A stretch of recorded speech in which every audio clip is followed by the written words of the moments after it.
Hello everyone, today you have joined the DT Creative Elk YouTube channel. How to install Google Classroom on a laptop or PC. If you find this useful, then please consider subscribing and liking the video. This is really convenient as you can easily get to Classroom on your computer. You don't have to go and open up a web browser. Go and type in Classroom. You could go and click on it on your desktop and get there. So to get started, go and open up a web browser. In this guide I'm using Chrome. You can also use Chrome, but I know the feature we're going to be using is also in other browsers as well. Otherwise just use Chrome and you can follow step by step. Now what we need to do is go and get to Google Classroom, so you can just come to Google, go to the top right, make sure you sign in.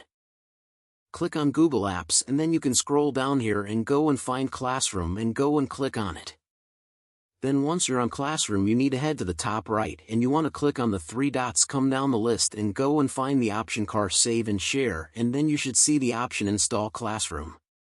You can click on it to press install. And it'll then go and pop up. If I go and close it now, you'll see it's on my desktop. We can double click on it and here we are on Classroom. We've got it.